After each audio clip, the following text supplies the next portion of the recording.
구약 성경 786페이지 욥기 28장을 1절부터 끝절까지 제가 읽겠습니다. 은이 나는 곳이 있고 금을 재련하는 곳이 있으며 철은 흙에서 캐내고 동은 돌에서 녹여 얻느니라. 사람은 어둠을 뚫고 모든 것을 끝까지 탐지하여 어둠과 죽음의 그늘에 있는 광석도 탐지하되 그는 사람이 사는 곳에서 멀리 떠나 갱도를 깊이 뚫고 발길이 닿지 않는 곳, 사람이 없는 곳에 매달려 흔들리느니라. 음식은 땅으로부터 나오나 그 밑은 불처럼 변하였도다. 그 돌에는 청옥이 있고 사금도 있으며 그 길은 솔개도 알지 못하고 매 눈도 보지 못하며 용맹스러운 짐승도 밟지 못하였고 사나운 사자도 그리로 지나가지 못하였느니라.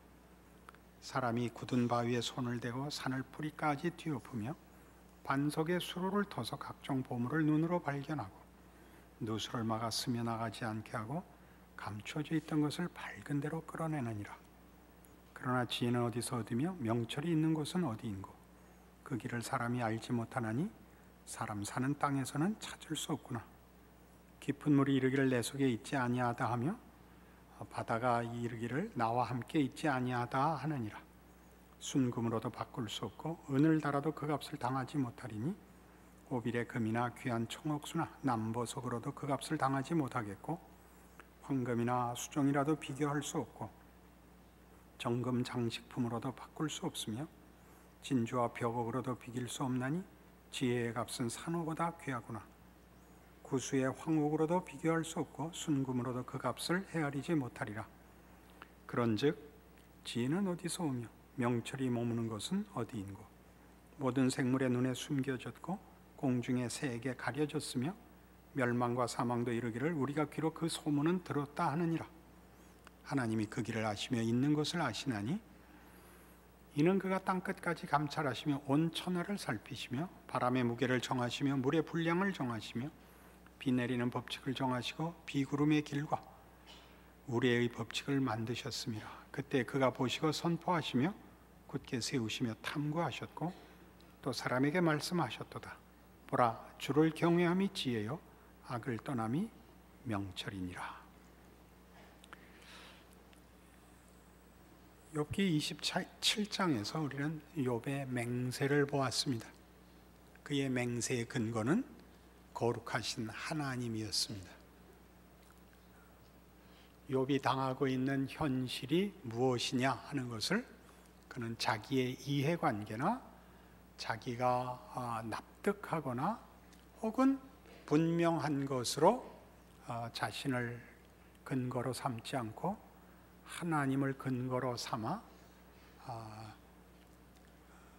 욥이라는 존재와 운명과 그리고 더 크고 보편적인 인생과 역사와 세계의 가장 중요한 유일한 근거가 하나님이시며 그의 신실하심과 거룩함으로 그가 맹세를 하고 있다는 것을 고백함으로써 자신과 자신의 신앙을 공개적으로 널리 외쳤습니다. 그리고 28장에 와서는 그가 하나님을 근거로 하며 하나님으로만 존재하며 하나님에게 그 운명을 맡긴 것을 기뻐하는 자이면서 동시에 그러나 그것은 설명하고 납득하고 쉽게 얻어질 수 있는 우리가 조작할 수 있는 것이 아니다 라는 얘기를 28장에서 지혜라는 말로 다룹니다. 1절에서 14절까지는 땅속에서 온갖 귀한 보석을 캐내지만 지혜는 그렇게 캐낼 수 있는 것이 아니다. 각종 귀한 보석들을 귀금속들을 땅을 파서 얻어낼 수는 있을지라도 지혜는 그렇게 파서 얻어지지 않더라. 15절부터 22절까지는 그것을 값을 주고 살 수 있는 것도 아니다. 많은 값을 치르면 소유할 수 있는 물건이 아니다. 그러니까 어디서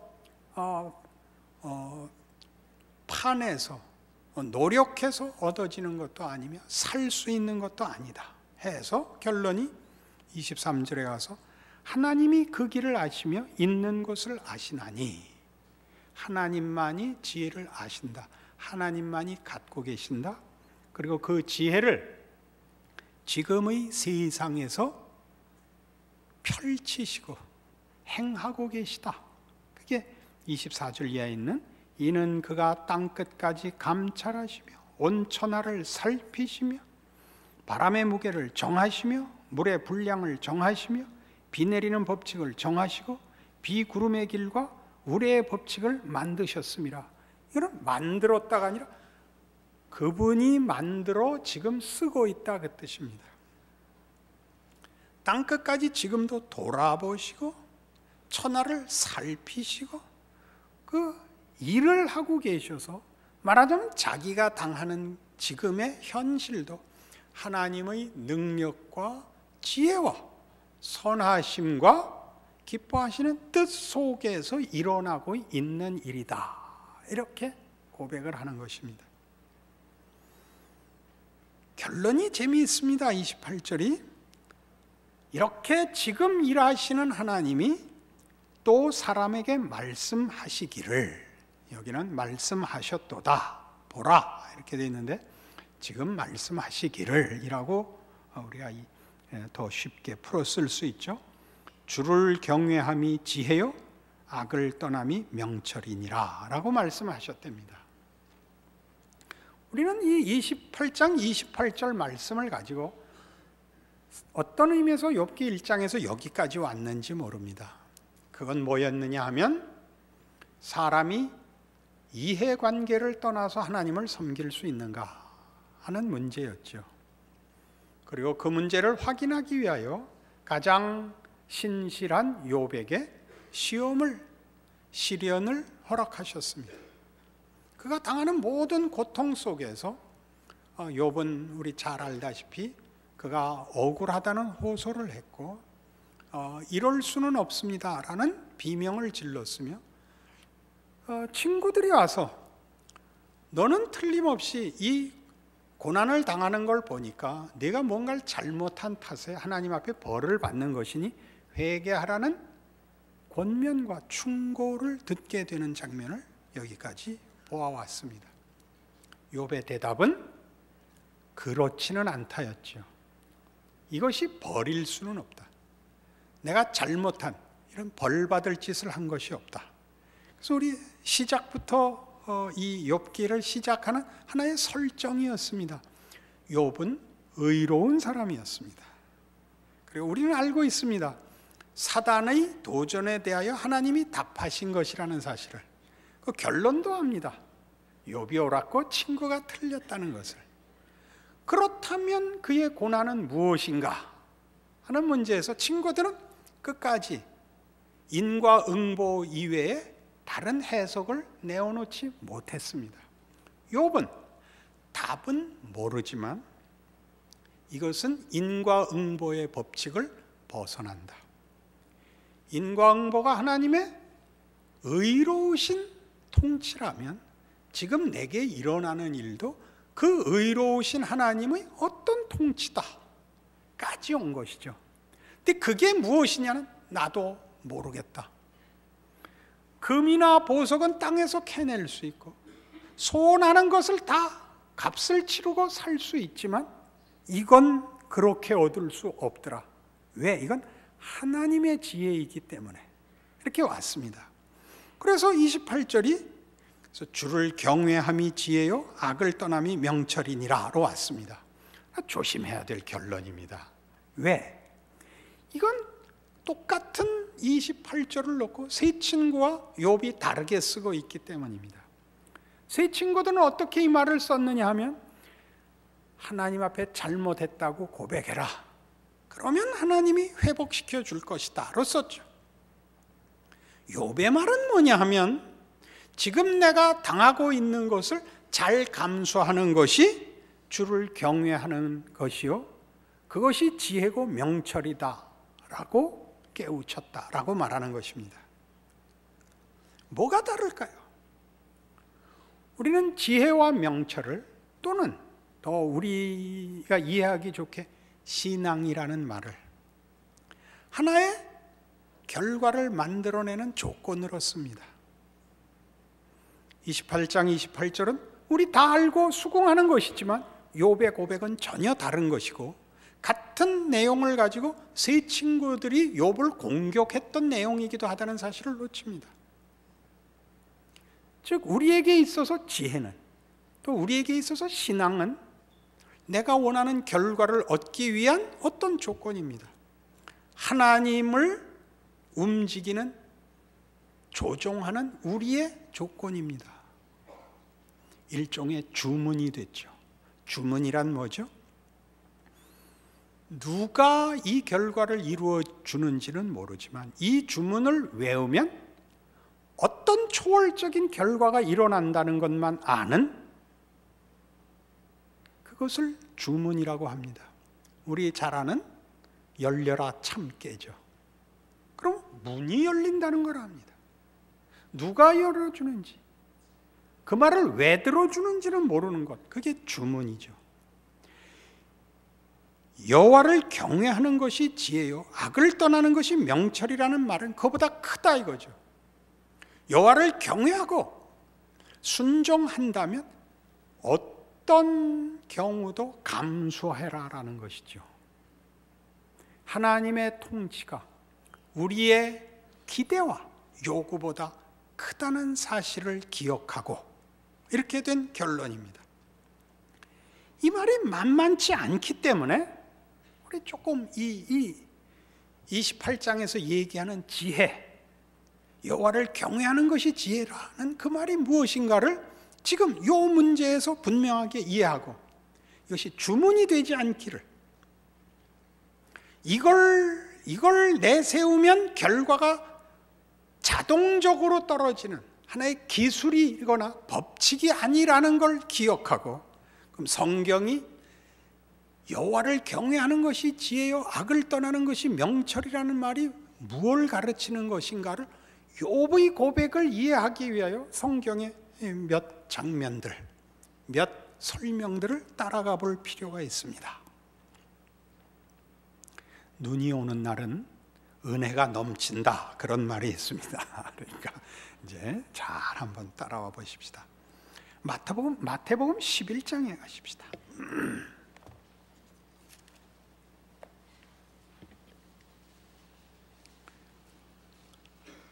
마태복음 11장 16절, 예수님의 비유가 나옵니다. 이 세대를 무엇으로 비유할까? 비유하건대 아이들이 장터에 앉아 제 동물을 불러 이르되 우리가 너희를 향하여 피리를 불어도 너희가 춤추지 않고 우리가 슬피 울어도 너희가 가슴을 치지 아니하였다 함과 같도다. 요한이 와서 먹지도 않고 마시지도 아니하며 그들이 말하기를 귀신이 들렸다 하더니 인자는 와서 먹고 마시며 말하기를 보라 먹기를 탐하고 포도주를 즐기는 사람이요 세리와 죄인의 친구로다 하니 지혜는 그 행한 일로 인하여 옳다함을 얻느니라. 이게 무슨 말이죠? 말을 안 듣고 호소에 귀 기울이지 않고 책임을 지지 않는 사람에 대한 비유입니다. 유대인들에게는 유명한 속담인 것입니다.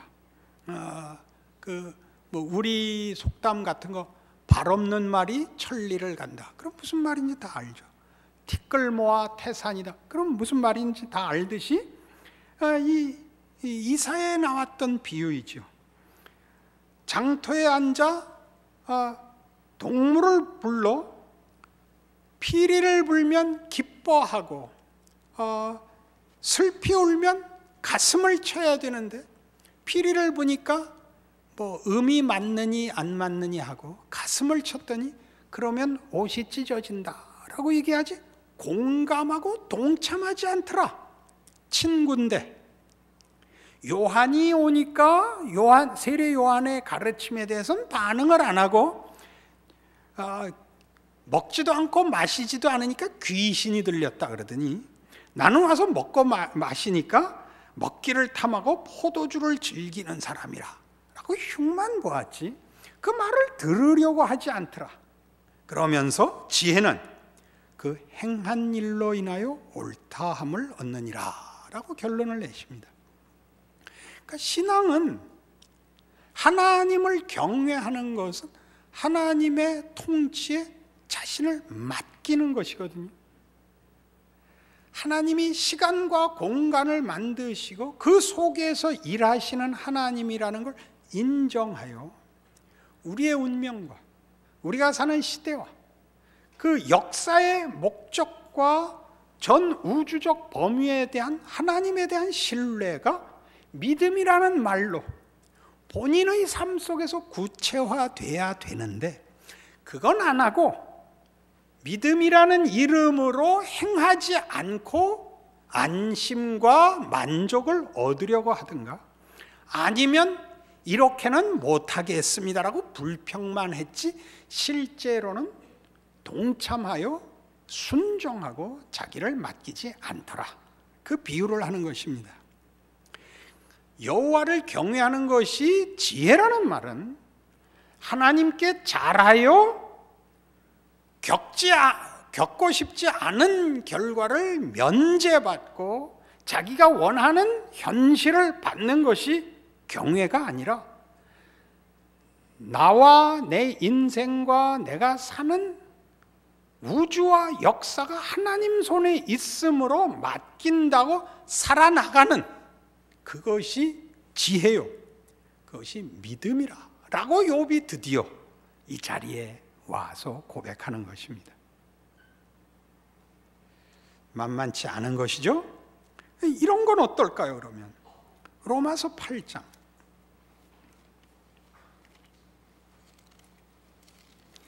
하나님께서 우리에게 하나님을 경외하라, 하나님을 순종하라 하는 말이 어떤 뜻인가를 로마서 8장에서 이렇게 얘기하고 있습니다. 31절 하나님의 백성으로 부름받은 자들의 그 궁극적 승리와 어마어마한 보호, 그 승리할 수밖에 없는 운명을 이렇게 얘기하죠. 그런즉 이 일에 대하여 우리가 무슨 말하리요? 만일 하나님이 우리를 위하시면 누가 우리를 대적하리요? 하나님이 우리를 위하시면 누가 우리를 대적하리요? 누가에다가 뭐든지 넣어보십시오. 시대, 나라, 현실, 정치, 경제, 사회, 국방, 교육, 문화, 병, 뭘 넣어도 만일 하나님이 우리를 위하시면 누가 우리를 대적하리요? 그게 그냥 공허한 약속이 아니라 자기 아들을 아끼지 아니하시고 우리 모든 사람을 위하여 내주신 이입니다. 그의 사랑은 공허한 약속이 아닙니다. 조건에 불과하지 않습니다. 구체화하신 겁니다. 사랑을 구체화했습니다. 그 아들을 내어주십니다. 우리가 예수를 죽입니다. 우리는 이런 의미에서 신앙이라는 것, 예수를 믿는다는 것, 하나님을 아버지로 모시게 됐다는 의미에 대하여 늘 사실은 왜곡되곤 합니다. 우리가 가지는 최고의 소원을 이루는, 그래서 최고의 진심을 바치면 되는 것으로 되어 있지, 진심이 실천되어야 하는, 도덕을 실천하는 것이 아니라 하나님이 누구신가를, 하나님이 우리를 사랑하사 그 아들을 주신 것 같이 자신의 인생과 운명을 내어주어, 그러니까 성경이 밤낮 얘기하는 믿음이 뭐냐? 순종하고 인내하는 것. 실제로 인내란 시간을 바치는 것이거든요. 시간을. 어떤 각오, 어떤 선택, 어떤 관념이 아니라 실제로 시간을 바치는. 어제와 오늘과 내일을 바치는 것, 이리는 못 가고 있다라고 사실은 욥기 28장이 그 진실을 드러내는 것이지요. 아담은 말이죠. 아담은 하나님께서 선악을 알게 하는 나무는 먹지 말라 할 때 사단의 유혹을 받아 먹습니다. 그저 어떻게 됐죠? 선악을 아는 나무를 열매를 먹자 자신이 벌거벗었음을 합니다. 그것을 먹겠다 안 먹겠다가 아니라 먹었지요. 먹었더니 벌거벗었음을 알게 됩니다. 벌거벗었음이라는 것은 그가 하나님의 금령을 어김으로써 하나님을 보호자로 하는 모든 덮개가 사라졌다는 의미입니다. 홀로 자신이 하나도 책임질 수 없는 존재가 홀로 내팽개쳐진 것 같이, 홀로 노출된 것 같이 됐다는 뜻입니다. 예수 그리스도는 어떻습니까? 우리 잘 아는 고린도전서 1장에 오시면 하나님의 지혜는 우리 아담이 선악과를 먹어서 스스로를 바친 것의 결과를 본 것 같이, 고린도전서 1장 30절 보시면 너희는 하나님으로부터 나서 그리스도 예수 안에 있고 예수는 하나님으로부터 나와서 우리에게 지혜와 의로움과 거룩함과 구원함이 되었답니다. 예수가 우리의 구원이 됩니다. 그것은 약속도 아니고 설명도 아니고 어떤 힘도 아니고 하나님께서 구체적으로 당신을 시공간 속에 집어넣어 우리에게 준 예수로 말미암아 만드신 것입니다. 기독교 신앙의 병이 아니라 인간에게 있는 병이 기독교 신앙 속에서 이렇게 쳐들어오죠. 말로만 믿으라고, 진심만 내놓으라고, 실제로 살 필요는 없다고, 내가 진심을 바쳐서 간절히 기도하고 금식하고 기도하고 밤을 새워 기도하면 하나님이 결과를 줘야 된다고 생각지 마시라고요. 밤을 새워 기도하고 눈물을 흘리며 기도해야 되는 것은 늘 있는 일입니다. 왜요? 우리는 우리에게 당한 일을 감당할 수 없으니까. 우리의 모든 것을 걸고 하나님 앞에 나가 우리의 사정을 아뢰야 옳지요. 그러나 그 기도에 응답하시는 하나님의 응답이 내 소원과 내 요구와 같지 않을 때 그 눈물과 밤샘을 치른 것을 연장하여 그 답 없음을 걸어갈 수 있느냐 하는 문제로 자신의 신앙을 점검해야 되는 것입니다. 우린 그렇게 안 합니다. 사흘 굶어서 안 되면 일주일 굶기로 하고 일주일 굶어서 안 되면 한 달 굶기로 하는 거죠. 그래서 빨리 결과를 보려고 하죠. 그럼 우리가 살면서 보는 바와 같이 예수 그리스도로 말미암은 1장 30절에 나오는 너희는 하나님으로부터 나서 그리스도 예수 안에 있고 예수는 하나님으로부터 나와서 우리에게 지혜와 의로움과 거룩함과 구원함이 되셨다. 예수는 이라는 표현은 성자 하나님이 육신이 되어 가진 인간 이름이지 않습니까?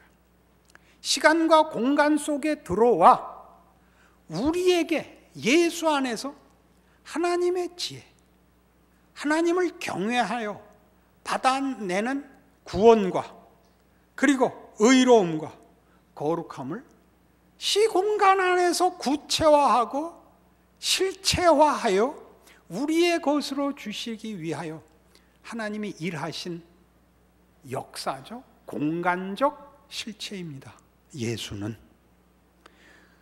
그 예수를 믿는다는 말이 그래서 우리의 신앙도 모든 경우, 우리가 원치 않는 경우들, 우리가 예상하지 못했던 현실들에 직면하여 세상이 만들어내는 모든 위협과 도전과 시험과 유혹 앞에서 하나님의 통치에 나를 맡길 것이냐에 사실은 욥기가 그 질문을 대신하여 서 있는 것입니다. 친구들이 얘기한 것 같이 우리가 할 수 있는 건 다만 진심, 다만 법칙, 다만 하소연, 다만 회개로 우리 책임이 끝나고 결과는 그러면 그 다음엔 하나님의 책임으로 다 넘어가느냐? 그렇지 않다는 거죠. 그 기도하고 그 소원한, 그 고백한 하나님의 의로우심과 신실하심과 높으심을 인정했다면 어둠의 길을 걸어 들어가려는 거죠. 하나님이 응답하시지 않는 길을 들어가려는 거죠. 그것이 여호와를 경외하는 것이 지혜다라고 말하는 것입니다. 우리는 욥기보다 훨씬 비교할 수 없는 증거를 갖고 있습니다. 욥을 갖고 있는 것이 아니라 예수를 가지고 있습니다. 예수를 믿는다는 말의 뜻을 우리는 사실은 그런 의미에서 제대로 이해하지 못하고 있는 것이죠. 히브리서 5장에 가면 이 놀라운 이 예수 그리스도의 사역에 대한 설명이 나오죠. 356페이지 신약성경 히브리 5장 7절을 보십시오.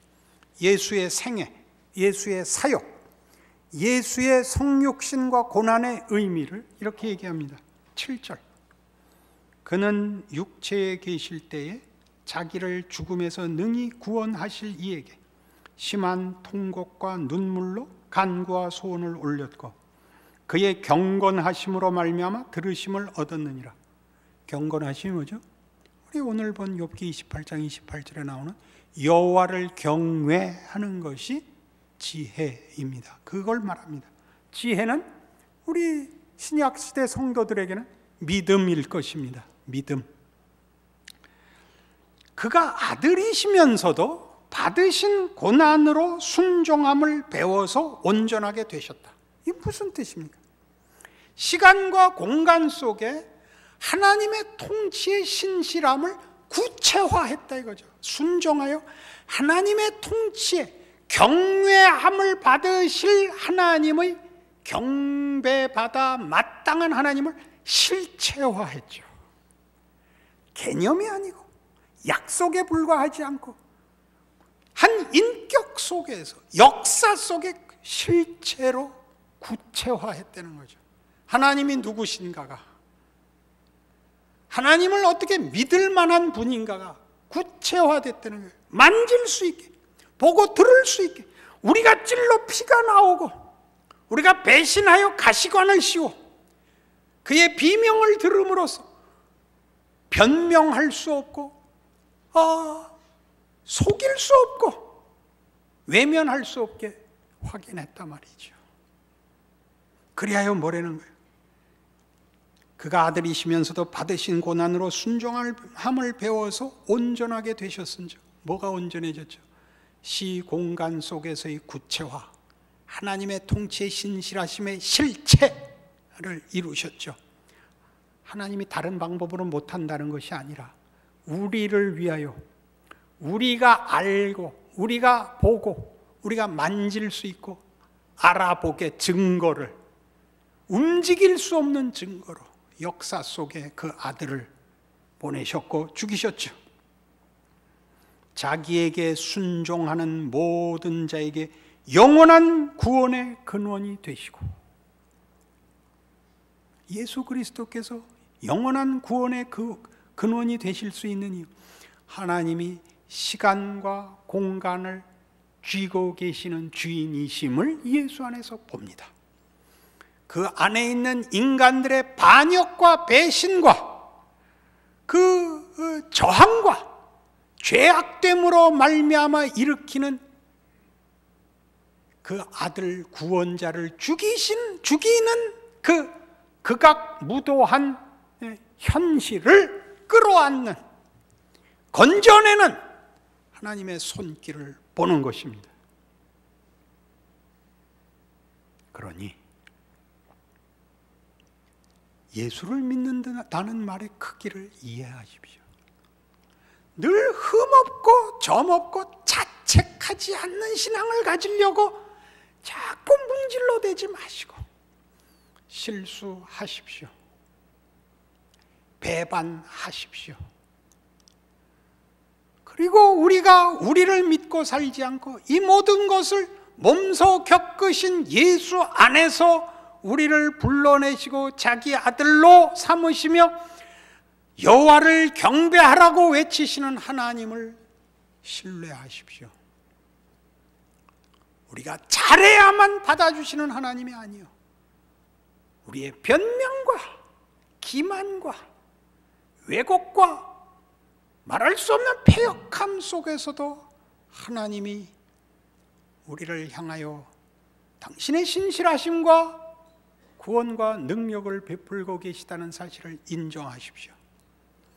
여러분 자신의 결벽에서 벗어나시고 현실의 어려움에서 이겨나십시오. 이 모든 것에도 불구하고 그것이 결국 궁극적으로 모든 것이 합력하여 선을 이룰 수밖에 없다는 것, 그것을 예수 안에서 확인하지 못하면, 그의 죽음이 부활로 가는 길이 되게 하셨다는 것을 이해하지 못하면 신앙생활은 할 수 없는 것입니다. 늘 와서 씻고 돌아가고 다시 와서 씻고 돌아가고의 반복이지. 우리에게 일어나는 인생을 하나님께 맡겨 걸어가는 신앙의 모험과 그 두근거림과 그 막막함과 그 불안과 공포를 지나가는 하나님의 창조의 역사에 참여하고 십자가로 승리를 만드시는 예수 그리스도가 걸은 길을 우리는 걸을 수가 없게 됩니다.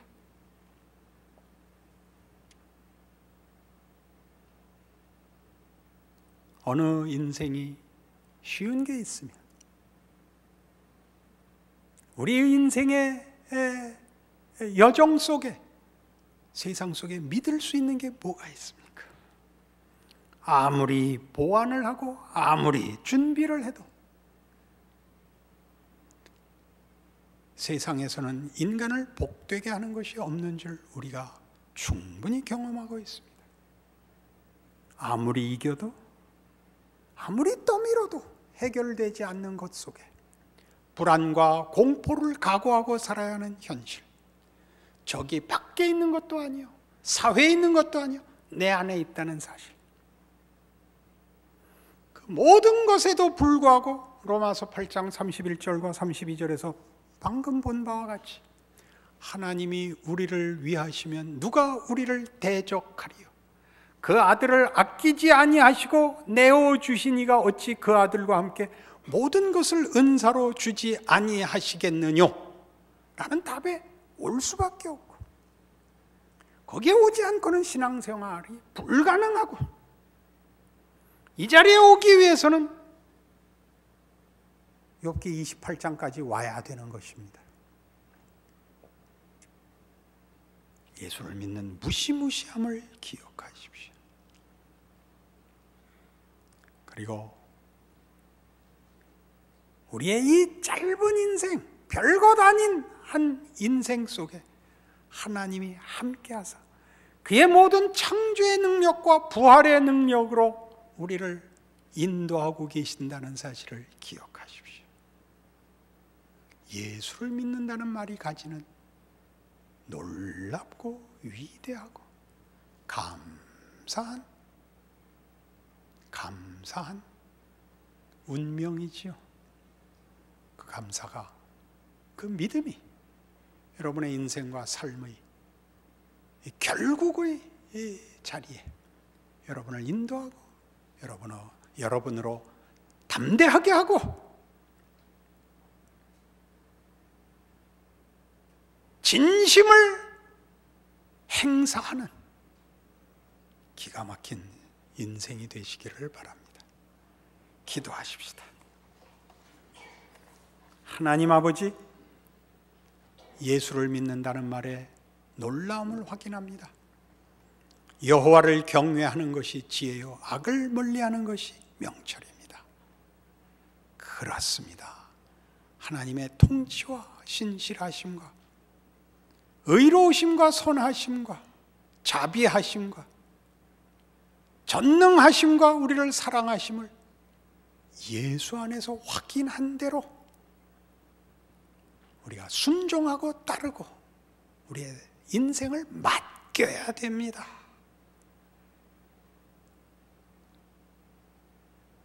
하나님의 뜻을 따라 사는 인생이 되게 하사 우리의 보잘것없는 인생, 짧은 인생이 기적이 되게 하옵소서. 찬송이 되게 하옵소서. 하나님의 영광이 드러나는 복된 인생이 되게 하옵소서. 예수님 이름으로 기도합니다. 아멘.